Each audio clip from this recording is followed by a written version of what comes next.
Can a yard sale item be a gateway to nightmares? 4 chilling stories about ordinary people who bought strange things only to discover they carry horrifying secrets. Will you dare to watch what happened to them? Watch the video now.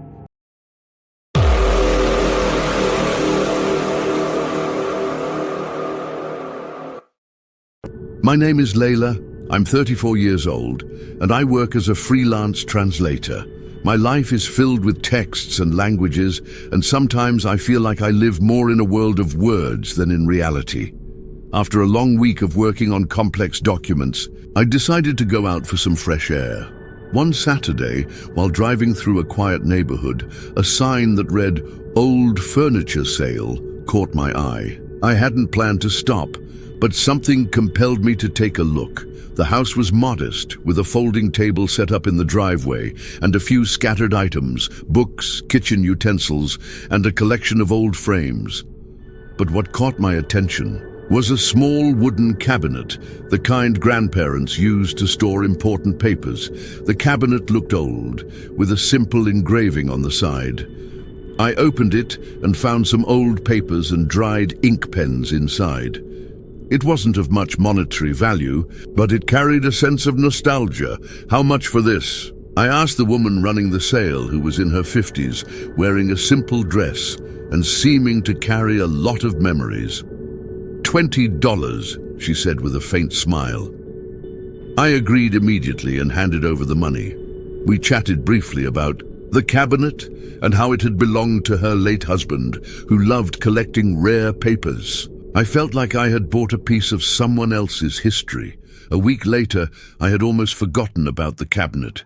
It was sitting in a corner of the living room, waiting for someone to open it and explore its contents. One evening, while I was drinking tea, I heard a knock on the door. I wasn't expecting anyone, so I went to open it and found a man standing on the doorstep. He was in his 40s, with sharp features and piercing eyes. He wasn't directly threatening, but his presence made me uneasy. "Can I help you?" I asked, holding the door half open. "Yes," he said in a rough voice. "You bought a wooden cabinet from the furniture sale last week, didn't you?" I looked at him in surprise. "Yes, why?" "It's mine," he said, taking a step forward. "My wife sold the items without my knowledge. I want it back. This didn't sit well with me. The woman who sold me the cabinet hadn't mentioned anything about it not being hers, and even if that were the case, I had bought it with my own money. I tried to be polite. "I'm sorry, but I bought it from the owner." "Are you sure it's the same cabinet?" "It's the same one," he insisted. "Look, I don't want any trouble. I just want my cabinet back." I hesitated, sure there was more to it than he was letting on. "I'm sorry," I said again, this time more firmly. "I bought it legally. If there's an issue, maybe you should talk to your wife." He stared at me for a long moment, then nodded and left. "All right," he said as he walked away. "But I'll be back." And sure enough, he returned 2 days later. I was watching TV when I heard the knock on the door again. This time I didn't open it right away. I looked through the peephole and saw him standing there, looking more tense than before. "Open the door," he shouted, pounding harder. "I know. You're in there. Give me the cabinet and I'll leave." I didn't respond. Something in his tone made me feel uneasy, as if he wasn't just a man trying to reclaim his property. After a few minutes, he gave up and left, but not before pacing back and forth on the porch like a caged animal. His visits continued over the following days, each time more insistent than the last.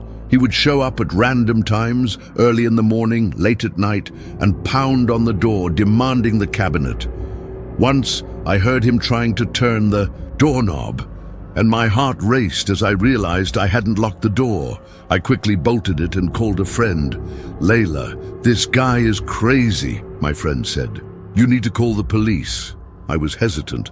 He hadn't done anything illegal yet, and I didn't want to escalate the situation. But when he came back a week later and tried to break into the house, I knew I couldn't ignore it anymore. I had to act. It was late, around 10 p.m. and I was in the kitchen cleaning up when I heard the knock on the door again. This time, it wasn't just a knock. It was the sound of someone trying to force the door open. "Open the door!" he shouted. "I know! You're in there." My heart started racing, and I grabbed my phone and called the police. While I waited for them to answer, I grabbed a knife from the kitchen, my hands trembling. "I'm calling the police!" I shouted through the door. "You need to leave." There was a moment of silence. Then I heard him mutter something under his breath before retreating.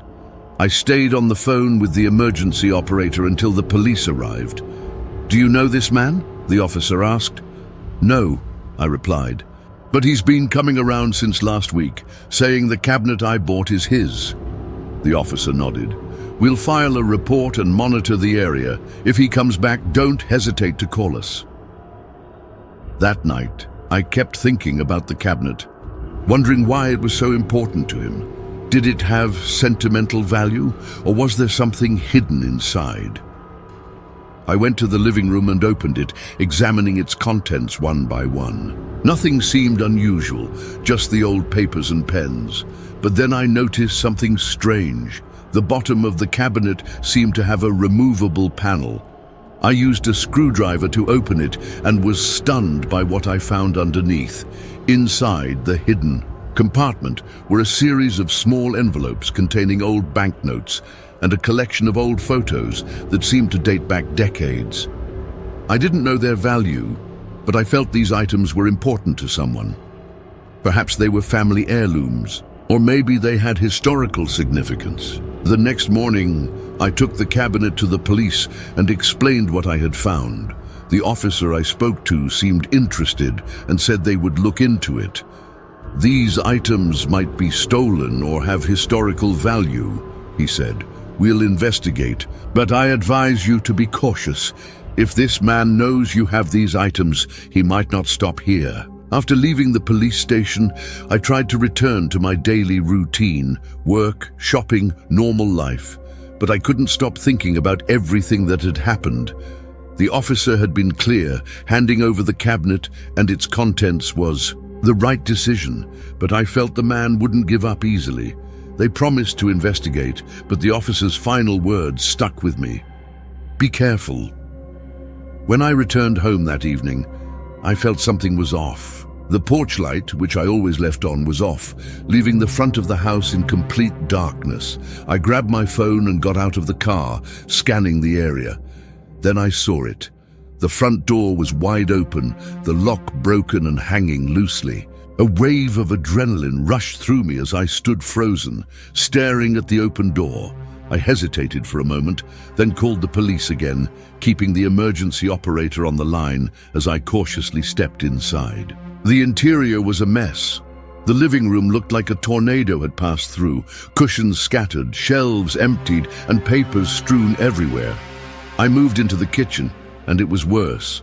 Every cabinet was open, dishes broken on the floor, and even the contents of the fridge were dumped on the counter. As I headed toward the bedroom, I heard the sound of hurried footsteps. I stopped, pressing myself against the wall, trying to listen. The back door slammed shut, and I saw two shadows, running into the backyard, disappearing into the darkness. I wanted to chase them, to scream, to do something, but fear froze me in place.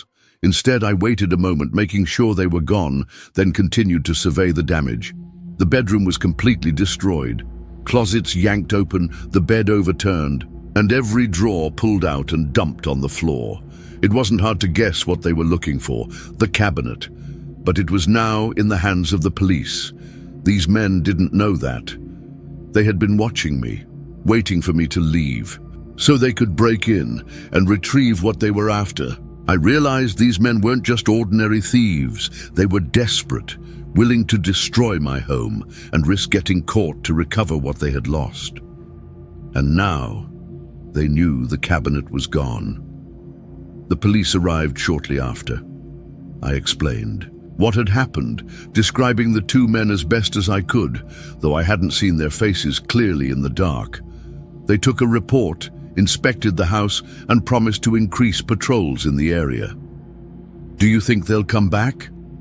asked, my voice trembling slightly despite my efforts to stay calm. It's possible, one of the officers admitted. But now that they know the cabinet isn't here, they might move on. Either way, we'll keep an eye out. Make sure to change the locks and consider adding cameras. In the following days, I changed. The locks, installed a security system, and stayed with a friend for a while as I tried to process everything. The sense of violation was overwhelming. My home, my safe space, had been invaded, and it was hard to shake the feeling that someone was still watching. Even now, I still find myself looking over my shoulder every time I come home, scanning for unfamiliar cars or people lingering nearby.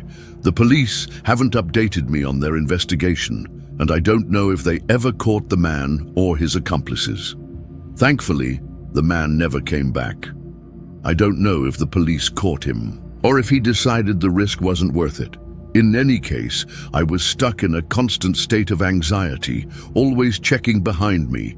Looking back, I realize how naive I was to think that buying an old cabinet from a furniture sale could be so harmless. What started as a nostalgic purchase turned into one of the most terrifying experiences of my life.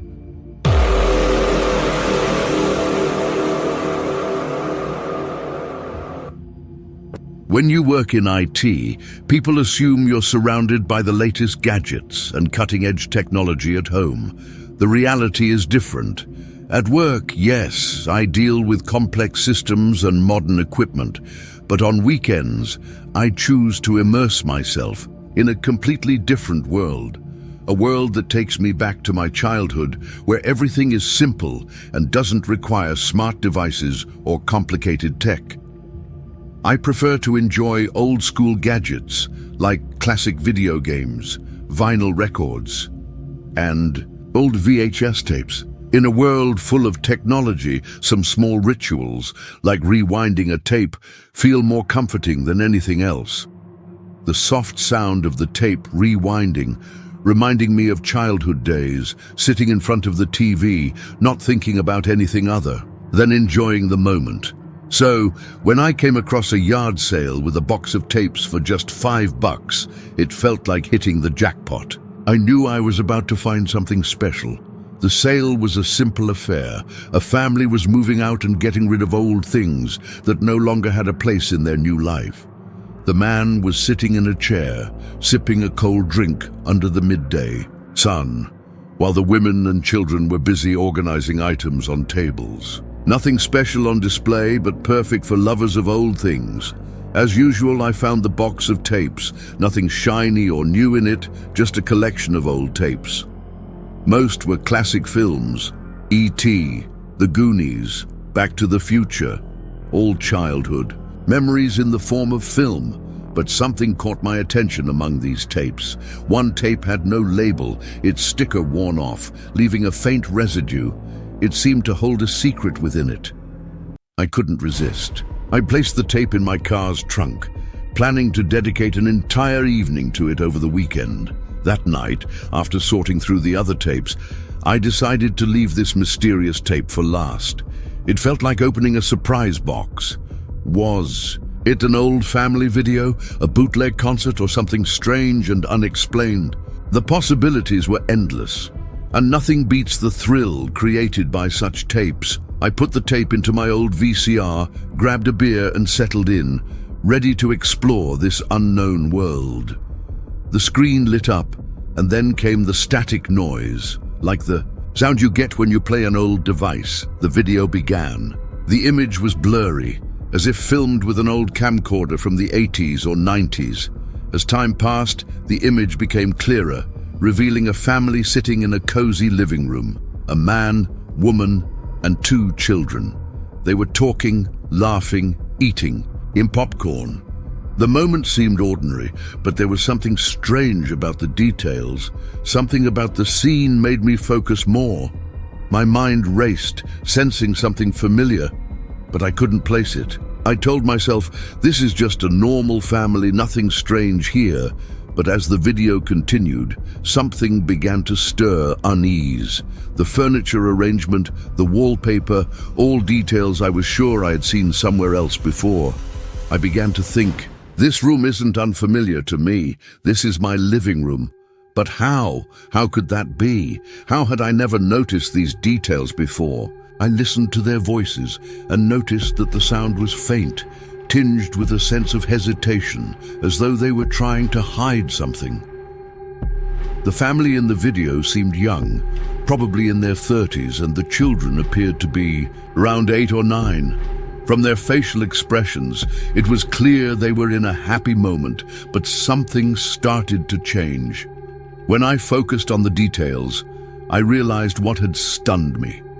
The furniture arrangement was an exact match to mine, just like my living room. But this video was so old, filmed many years ago, long before I moved into this place. I snapped out of my surprise and immediately stopped the tape. This can't be real. How is this possible? Do I live in the same house? Was this family the one who lived here before me? My mind was filled with questions as I tried to make sense of it all, but the video continued and I couldn't stop it.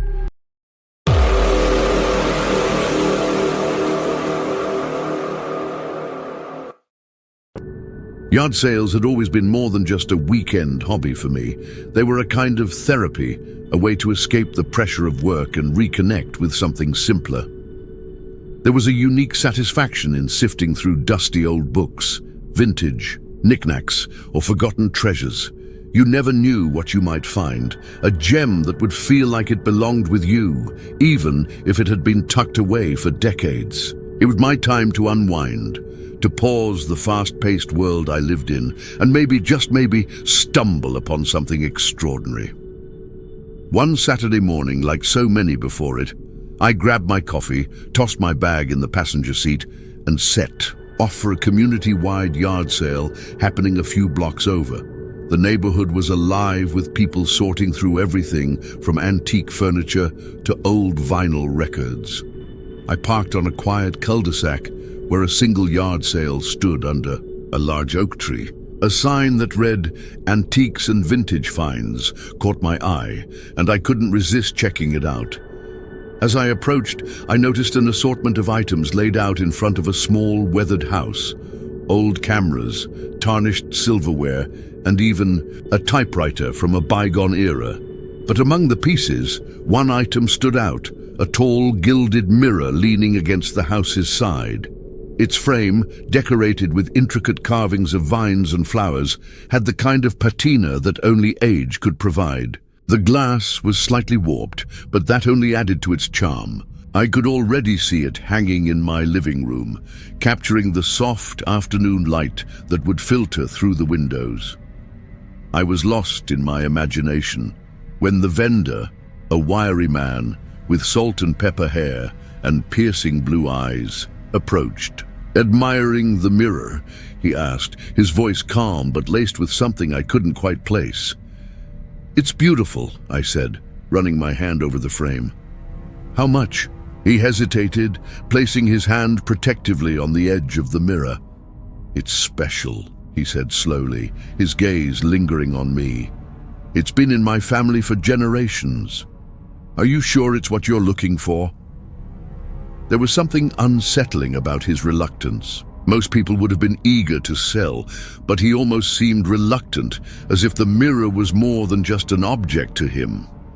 "I'm sure," I replied, trying to brush off the odd tension. "It would look perfect in my living room." After a long moment, he nodded. "All right, but it's heavy. Let me deliver it to your house. It's no trouble." His insistence made me uneasy, but I agreed. I figured it was just a kindness, albeit a strange one.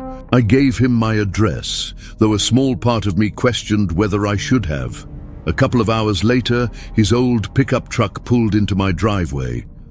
I had planned on helping him carry the mirror inside, but he waved me off, insisting, "I've got it." He carefully unloaded the mirror and set it up in my living room, stepping back as if admiring his work. "It looks good here," he said, his voice almost reverent. take care of it." I nodded and thanked him, but he lingered a moment longer, his sharp blue eyes scanning every corner of the room. It felt intrusive, like he was memorizing every detail of my home. Finally, after what felt like an eternity, he left. I locked the door behind him and tried to shake off the strange feeling in my stomach.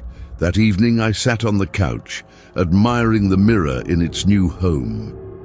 It was every bit as beautiful as I had imagined.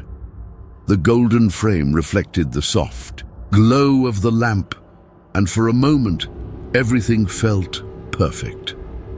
But as the night wore on, a faint unease began to creep in. I told myself it was nothing, just my mind playing tricks on me, and went to bed. The next morning, as I stepped outside to grab the mail, I noticed an old blue sedan parked across the street. Its windows were tinted, and though I couldn't see inside, something about it felt off. I thought little of it at first. Maybe someone was visiting a neighbor. But when I returned in the afternoon, the car was still there. And when I looked out again that evening, it hadn't moved. It was then that I saw him, the man who had sold me the mirror, sitting in the driver's seat, staring directly at my house. My heart skipped a beat. Why was he sitting there? Was he just passing through, or was something more at play? Days passed, and the sedan remained parked in the same spot, often for hours at a time. By the fourth day, I couldn't ignore it any longer. That evening, as I prepared dinner, I saw the car had moved closer, now parked directly in front of my house. I watched, heart racing, as the man sat in the driver's seat, staring at my home. My instinct told me I needed to confront him. I stepped out onto the porch, my pulse quickening. As soon as I hit the sidewalk, he started the car and drove off without a word. I stood frozen, trying to make sense of it. Was I overreacting? Maybe it was nothing. But that night, I couldn't shake the feeling of being watched. Every creak and groan of the house made me jump. I couldn't sleep. The mirror, once a beautiful addition to my home, now felt wrong, its presence unsettling. I moved it to the garage, covering it with an old sheet, hoping out of sight would mean out of mind. The following evening, I sat in the living room trying to calm my nerves when the headlights of the sedan illuminated my front yard. I peeked through the curtains and saw him again. The same man walking towards my house. Panic surged through me. I grabbed my phone and dialed 911, whispering to the operator as I locked the doors and windows. He walked up and down the sidewalk, occasionally glancing up at my windows. He didn't try to enter, but his mere presence made my skin crawl. Within minutes, sirens blared in the distance. The man jumped into his car and sped off. The police arrived, and I explained everything: his presence, the car, the mirror. The officer promised to patrol the area and track him down, but despite their assurances, I couldn't shake the feeling that something was terribly wrong. The man never returned, but I couldn't go back to feeling safe. I checked every lock, peeked out the window constantly, and lived in a constant state of tension. Eventually, I brought the mirror back inside, thinking maybe I could reclaim some sense of normalcy. But every time I looked at it, it felt like it belonged to someone else, someone who had left their mark on it and on me. I still don't know what his intentions were. Was he just an eccentric man who got too attached to his family's heirloom? Or was there something darker at play? All I know is that I haven't been to a yard sale since, and every time I see a car parked too long outside my house, a pang of dread shoots through me. Sometimes the things we bring into our homes carry more than we bargain for.